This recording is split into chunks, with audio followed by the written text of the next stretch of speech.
So I'm here today wanting to, again, in my way, address how Black Lives Matter by providing my favorite Black author books that I have right now, and then also talk about kind of my Black author TBR that I've been developing, just to kind of give people a resource if there are books that they're wanting to read by Black authors but don't know where to start, and that kind of a thing.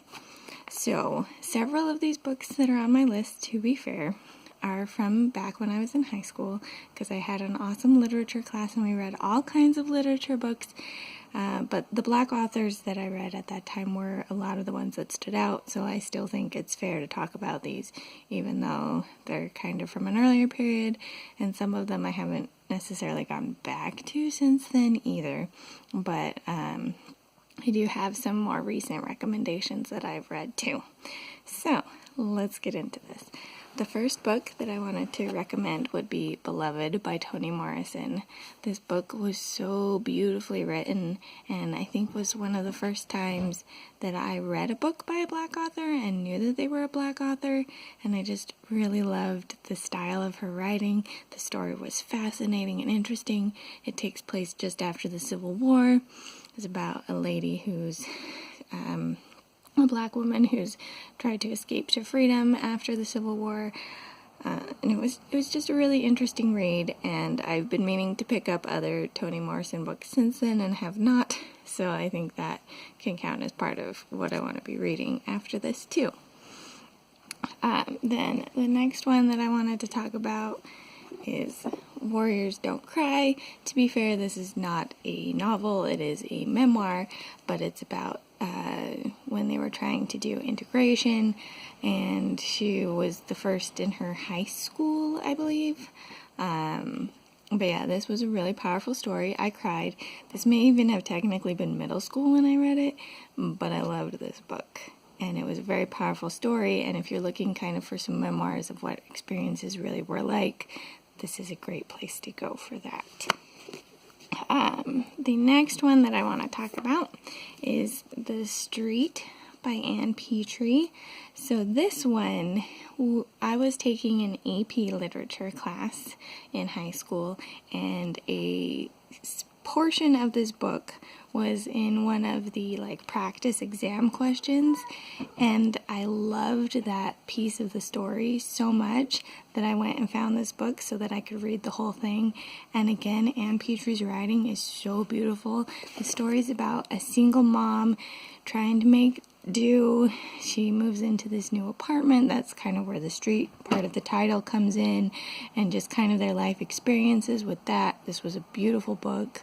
I highly recommend it. It's totally one of my standout books from high school that I super remember reading and really loved, and I kind of want to read it again now that all this is going on too.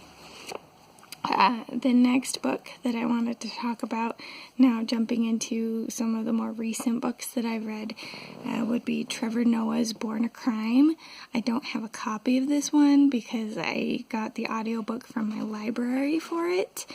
But this was an amazing book. Trevor Noah is a South African, so it's about his South African experience growing up and the racism and things that are going on there. So it deals with apartheid and things, after the fall of apartheid. I forget what the time frame for that is exactly, but it was a very powerful book, and I think still very relevant to things that are going on in North America as well. So I highly recommend that one. His life experiences as a child are just heartbreaking, and that people have to go through that even so recently.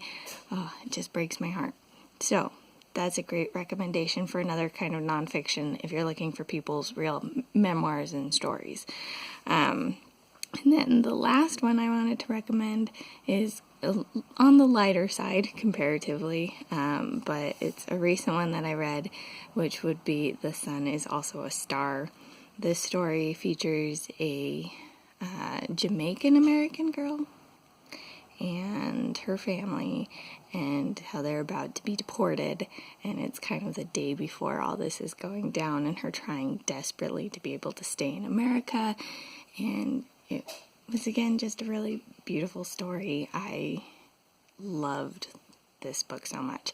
And not only does it talk about some of that immigrant experience, some of that Black experience, but it is technically a romance story too, and the guy she's romancing is a Korean American, so it's got like interracial things going on. It was just a beautifully done book, and I bought the audiobook for that one. I don't know where my copy is right now. I think packed away somewhere. But the audiobook in particular, I highly recommend for that one.